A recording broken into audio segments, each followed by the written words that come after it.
It's time for Lefties Losing It, and sad news for the leftist activists masquerading as journalists at the Washington Post, with hundreds of jobs slashed across its newsroom after the paper lost $77 million US in 2023 and $100 million in 2024.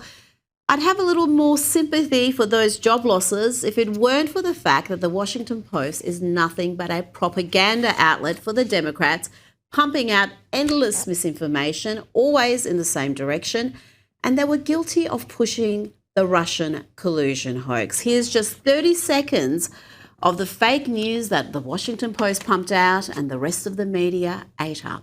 Russian President Vladimir Putin gave direct instructions to help elect Donald Trump president. According to a Washington Post investigation, former President Obama received a secret CIA report in August. That report, quote, captured Putin's specific instructions on the operation's audacious objectives, defeat or at least damage the Democratic nominee Hillary Clinton. This morning, the Washington Post is reporting that U.S. intelligence agencies had sourcing deep inside the Russian government, capturing Putin's direct instructions in the operation. Maybe a good idea to learn how to code. Now, let's look at some of the indoctrination happening in American schools. Look at how these young children are being taught to hate and protest against the president. No Donald Trump! No Donald Trump! No Donald Trump! No Donald Trump! No Donald Trump! No Donald Trump! You know, that reminds me of going to school in Iran, in Tehran, and being forced to chant "Death to America" at school assembly. That's what blue cities are turning into.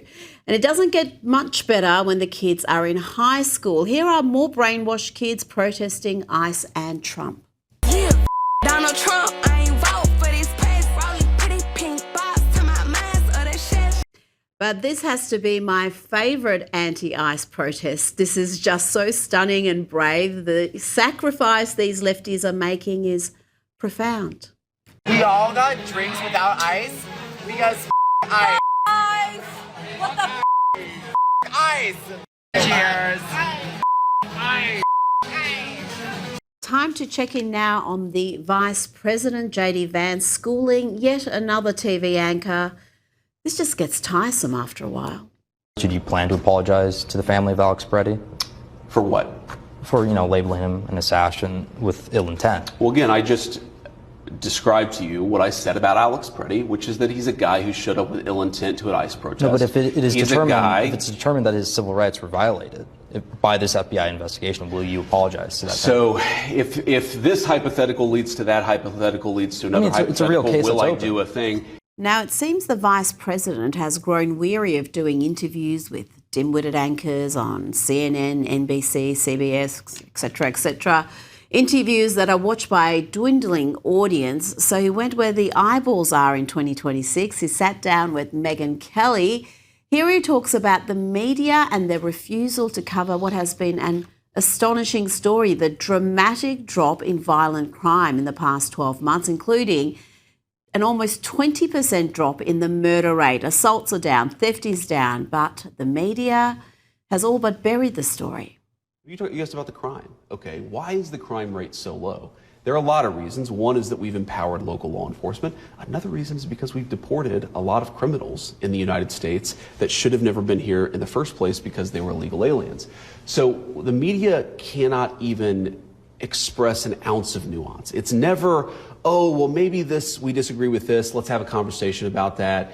But let's tell the truth about the fact that there are Americans who are alive today because of Donald Trump's crime and immigration policies. They can't do that. It's always just shouting, angry all the time. You're Gestapo, you're the fascist. And it's just crazy. And it does the American people a real disservice. And the Vice President weighed in on the arrest of Don Lemon after that storming of a church in Minnesota.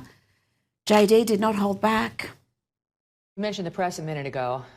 Someone who claims to be a member of it is Don Lemon, who's been arrested now. The dumbest man in television. Yeah, I mean, that's formally saying something. He's under arrest because he stormed a church in the middle of a Sunday service, along with a lot of other rioters, and disrupted people trying to worship. He's trying to cloak himself in the First Amendment, saying this is an attack on freedom of the press. And you say what? Well, I say first, Don, No one's objecting to you standing outside of a church and protesting. No one's objecting to you no one's saying you can't protest the Trump administration's immigration policies, or frankly, our policies on anything else. What you cannot do is go into somebody's house of worship and prevent them from exercising their First Amendment right to the free exercise of religion. And that's what happened. By the way, there's a federal law on the books that says you're not allowed to interrupt churches. You're not allowed to prevent people from entering or leaving a church. And the Biden administration aggressively prosecuted people. Where was Don Lemon when people were getting aggressively prosecuted for sham violations of the FACE Act? We have a rock solid violation of the FACE Act, which is you were sticking a microphone in the face of a minister during the church service while the people you were with were preventing people from leaving. That's a violation of the law. That's not about the First Amendment. Let's bring in president of the Center of the American Experiment and co-founder of the popular Powerline blog, John Hinderaker. The mayhem is happening in your home state. ICE is operating around the US, but it's only in Minnesota that we are seeing this sort of violent uprising on a regular basis, with law enforcement being obstructed, being attacked. And we also had this storming of a church that has led to the arrest of Don Lemon. Yeah, the reason, Rita, is that our elected officials, starting with Governor Tim Walz and Minneapolis Mayor Jacob Frey, are openly encouraging the rioting and the interfering with ICE's efforts to apprehend illegal aliens, which, of course, is a federal crime. These officials are trying to make it impossible to enforce federal law in Minnesota. It is very much like what states like South Carolina did in the years leading up to the Civil War. Tim Walz has even talked publicly about being at war with the federal government. It has referred to Fort Sumter, which, of course, is where the Civil War began, when South Carolina troops fired on a Union fort. And Tim Walz is actually invoking that. So the reason why things are so crazy in Minnesota, at least the primary reason, is because our elected officials are actively encouraging the lawlessness. And they may have some motivation to do that because Minnesota was caught in an unprecedented fraud scandal, and we're not talking about that anymore. And President Donald Trump has said that fraud in Minnesota is worse than what has been reported. He wrote, the theft and fraud in Minnesota is far greater than the $19 billion originally projected. The Biden administration knew this fraud was happening and did absolutely nothing about it.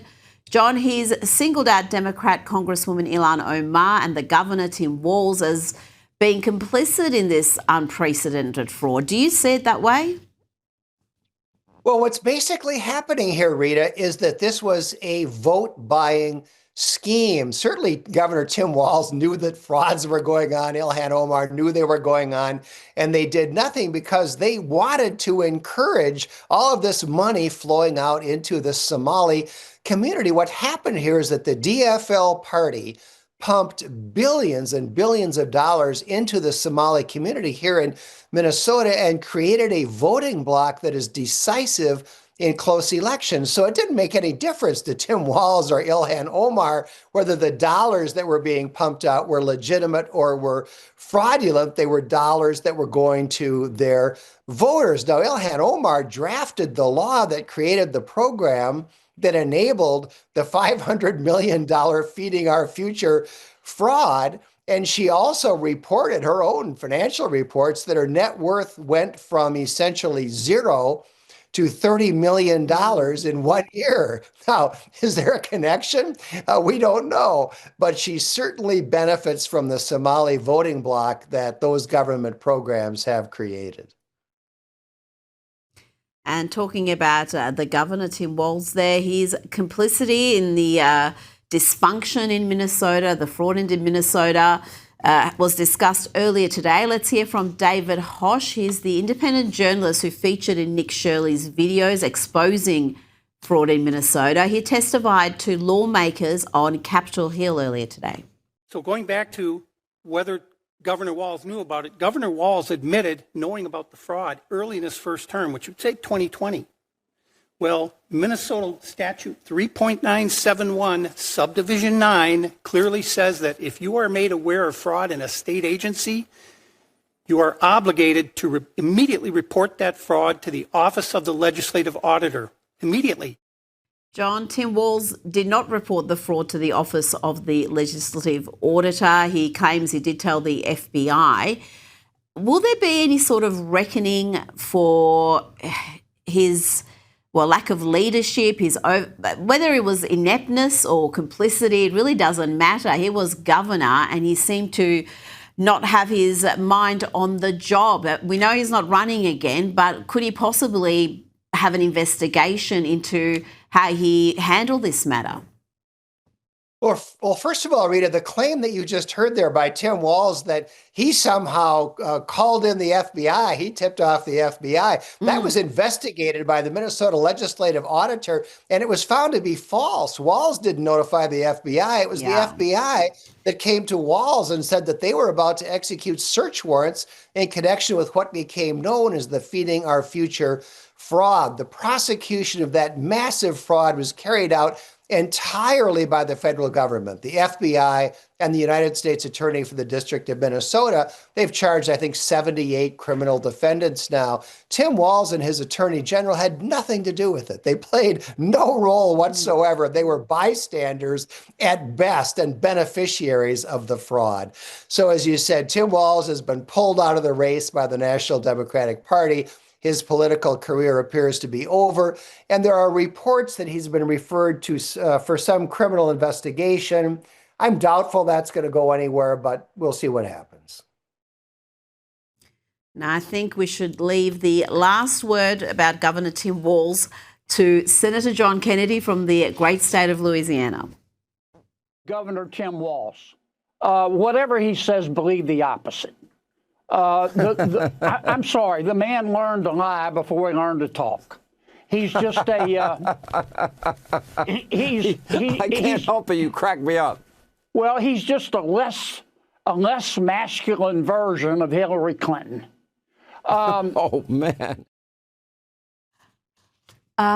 Tim Walz is a less masculine version of Hillary Clinton. That's going to stick in my mind. Now, let's have a look at this clash between Senator Ted Cruz and the co-CEO of Netflix during a Senate hearing on Netflix's pending $83 billion attempt to acquire Warner Brothers Discovery's streaming and studio assets. Look, Netflix has long been a left-wing company. Your founder, Reed Hastings, is one of the biggest Democrat donors in the country, including giving millions recently to the massive gerrymander in California, making it one of the most gerrymandered states in the union, because your founder desperately wants a Democrat House of Representatives. Susan Rice from the Obama White House is on your board of directors. You guys gave $50 million to the Obamas, as far as I can tell, to produce no discernible content whatsoever. How would you tell a Texan sitting at home to feel comfortable? CNN is already a dumpster fire. There's nothing resembling objectivity. There's nothing resembling journalism anymore. How are people at home, how should they feel even remotely confident that if this merger happens, the combined entity would not simply be a propaganda outlet pushing one particular political view with much greater market power than you have now? Well, sir, we would fail. We would fail pushing a political view or propaganda. We deliver entertainment to consumers. Our consumers see our business pretty much the way they see America. About 40% conservative, about 40% liberal, about 20% don't know. Oh, John, that's not at all accurate, is it? Netflix's political bias is pretty evident in its programming, throughout its programming, even children's programming, and to pretend otherwise is really insulting the audience. Rita, the entire entertainment industry is left-wing, almost without exception. And Netflix is notoriously liberal. There are these Netflix memes, and you've seen them. You know what I'm talking about. Netflix takes a program, and then there's the Netflix version. And in the Netflix version, all the characters are non-white and gay. It is a standing joke. We see it all the time. Yes. These people are not fooling anyone. They're not. And to go to that Senate hearing and just deny the obvious. I mean, it's one thing to say we exist in an industry where the artistic community leans a certain way, so the content they produce is naturally going to be left-leaning. You could make an explanation for it, but just to deny the reality is just so insulting to the audience. Now, before you go, the French cybercrime unit has raided the Paris offices of Elon Musk's ex as part of a year-long investigation, and they have summoned the billionaire to front a hearing over his platform's suspected algorithm abuse and what they call fraudulent data extraction. But, John, I do suspect this has got a lot more to do with Elon Musk being a free speech warrior and not allowing the bureaucratic class to dictate what people can say and discuss online. Rita, there's a huge battle over free speech going on in Europe, and a big part of it has to do with social media. The European Union has adopted the Digital Services Act, which requires platforms like X to engage in content moderation under very vague standards. And many people think that what they're going to suppress is conservative content and content that is critical of their own government. So the US has been pushing back against those efforts.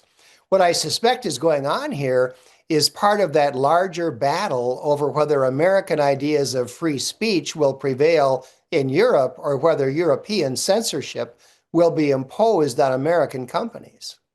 John Hinderaker, thanks for your time tonight. Thank you, Rita.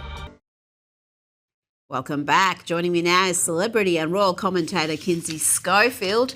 Kinsey, the man once known as Prince Andrew, has moved out of the Royal Lodge a week earlier than expected, reportedly under intense pressure from his brother King Charles. Following the latest Epstein files release, Kinsey, what more can you tell me? Well, that Andrew Mountbatten-Windsor is now effectively living in the exile that we anticipated. And it's hard to see a path back with new devastating allegations of sex trafficking, active investigations by the Metropolitan Police that are new, and increasingly disturbing details emerging about his time and relationship with Jeffrey Epstein. The walls are closing in. This isn't just a personal disgrace. I would argue it's the most damaging crisis to hit the British monarchy since the abdication, because it strikes at the institution's moral authority, not just its image.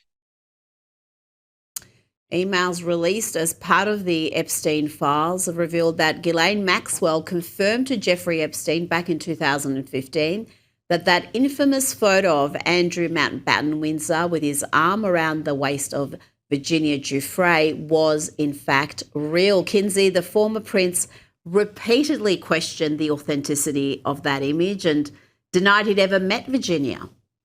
Exactly. And that's why his credibility is completely shot. For years, he insisted that this was fake. It was misleading. He'd never met her. Now we have these emails showing Ghislaine privately confirming to Jeffrey Epstein that the photo was in fact real.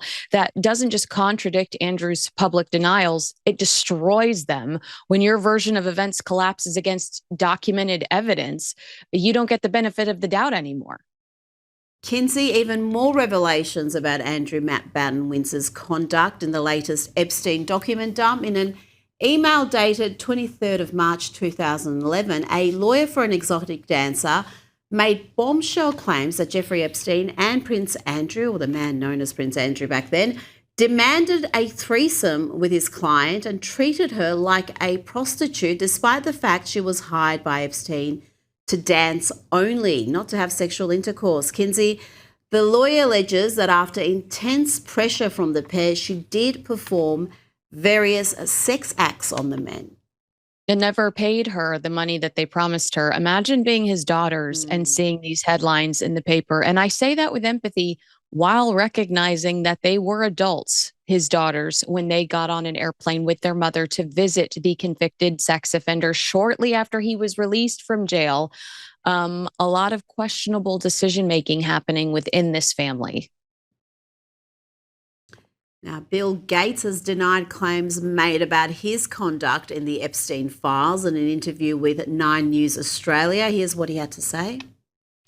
It's factually true that I was only at dinners. I never went to the island. I never met any women. And so, the more that comes out, the more clear it'll be that although the time was a mistake, it had nothing to do with that kind of behavior. Kinsey, his former wife, has also been speaking out. What has she had to say? She said we should put some pressure on her ex-husband to talk, to have to answer some pretty tough questions. She's saying, yeah, I think that I'm loving this negative attention, quite frankly. This will be a problem for Bill Gates in the future, whether you believe him or not. Once false information is out there, it can persist in memory. This is science. It persists in memory even after people know it's false. It's a phenomenon sometimes referred to as belief perseverance. People may remember the content, but forget whether it was debunked, leading to that lingering influence. These headlines have been so sensational that some have already consumed them as truth, and there's no turning back. This is horrible for his legacy. Oh, absolutely. He's made emphatic denials about a lot of these allegations, but he also wants the public to believe that he was fairly naive in his dealings with Jeffrey Epstein, and this is a man who's considered by many a genius. He's a billionaire. He built this massive company, and normally those people aren't naive, but he does emphatically deny any wrongdoing. Now, GB News has sent a reporter to Billie Eilish's mansion to question her about her stolen land Grammys rant after the local Indigenous tribe said in a statement that the complex is located on their land, their ancestral land, and that the singer had failed to contact them about it. Here's how the attempt to access her property went. First of all, isn't that ironic? Massive gates keeping people out. I thought Billie didn't believe in borders. The lights are on, so somebody must be home. Let us in, please, Billie. We are here because this is stolen land, Billie, and we think we should be given access to your quite lovely $3 million mansion. Very, very amusing work. We also have an Australian, Kinsey, Drew Pavlou, who was on the show earlier in the week. He's also going to Malibu. He wants to move into Billie's mansion because he says no one is illegal on stolen land. First of all, good luck to Drew. But I mean, Billie Eilish has built her brand on rejecting attention. She says she's shy. She says she wants to stay above the fray and doesn't want the circus. And yet here she is with international media on her doorstep. That contradiction is the problem. This was a moment that required nothing more than thanking the audience, accepting the trophy, and moving on. Instead, she chose to make a loaded statement, and now she's dealing with the entirely predictable consequences. You don't get to claim you hate attention while actively inviting it in this way. And such a inane comment, just contradictory. You can't say we're on stolen land and also not believe in borders and anyone can go anywhere. I mean, just pick a lane. Don Lemon has sat down with Jimmy Kimmel. He's playing the victim again after he was arrested for storming a Minneapolis church during Sunday prayers, mind you. Here he is claiming the feds wanted to embarrass him with his arrest. They want to embarrass you. They want to intimidate you. They want to instill fear. And so that's why they did it that way. A mugshot, fingerprints, the whole 9 yards. Twice. Kinsey, he is loving every second of this, including all that Hollywood adulation. Don Lemon, I believe is what Tucker Carlson used to refer to him as, has spent years courting controversy from on-air remarks criticized as sexist and ageist. You and I are past our prime, by the way. Our expiration date was a long time ago. Of course. I think about 30. Yeah. Yeah, exactly. To radically charged commentary that even his former network struggled to defend. CNN repeatedly sidelined him. They reshuffled him, ultimately cutting ties. Not because of one slip up, because the drama became the brand. And at this point, it's hard to ignore that pattern. Don Lemon doesn't just thrive on attention. He requires it, whether it's praise or backlash, positive or negative. The spotlight itself is the goal. That is not journalism. I'm sorry. I know. And he put it all to air. This is the thing. For him to pretend he was just there reporting, it was just had nothing to do with the planning. He had no insight into the illegal stuff that was about to go down. Give me a break. I mean, that's when you put all that stuff to air, you're kind of giving a bunch of evidence to the prosecution. Now, President Donald Trump has reached out to Today's Show anchor Savannah Guthrie via phone call to show his support after her elderly mother Nancy went missing earlier in the week. Guthrie has also released a video statement alongside members of her family. Here's what she had to say. We want to thank all of you for the prayers for our beloved mom, Nancy. We too have heard the reports about a ransom letter in the media. As a family, we are doing everything that we can. We are ready to talk. This is just such a sad and mysterious case, Kinsey. What do we know at this stage? I mean, the entire country is so captivated by this story. It is like watching a horror film in real time.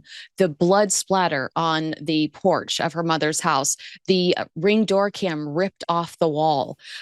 It's terrifying. Donald Trump did call her and say, I will give you absolutely every government resource I can. I will do everything in my power to help find your mother. The FBI is now involved, but time is of the essence as she needs medication, and our ultimate concern is that they won't get to her in time. So obviously, if somebody's watching us on YouTube or out there and they have any information, please contact the Tucson Police Department. But this is a very scary story. And before you go, Kinsey, Vogue has done a feature on California Governor Gavin Newsom, and the comments section on Vogue's Instagram page is pretty epic. Give me some insights. I read the opening parts of this story and it was vomit-inducing. Oh my gosh, I would have loved to have been a fly on the wall watching you do that. Overwhelmingly negative responses. Some of my favorite comments include pure evil. So disappointed in this. He sure was in a hurry to destroy California. Vogue magazine, do your research better next time. I don't know anybody in California that likes this guy. I just threw up. Bad choice on this one. Many of us in California think he has ruined the state. Agree with what others have said. Hard pass. You lost credibility for me on this one. And he destroyed California. Vogue, do you listen to your audience? I mean, this is not what we want. It's not. And this is a publication that refuses to feature Melania Trump on the cover. And yet they want to run these ridiculous fluff pieces on what is going to be a presidential hopeful. Let's face it, they're not running this to promote him as California governor. This is all to build his image for the next. Oh, yeah, of course. Yeah, that podcast went very well. I mean, this just shows you the character of the man, because one of the first guests on his podcast was Charlie Kirk. He did him a huge favor by going on to his podcast, giving him that enormous reach that Charlie had.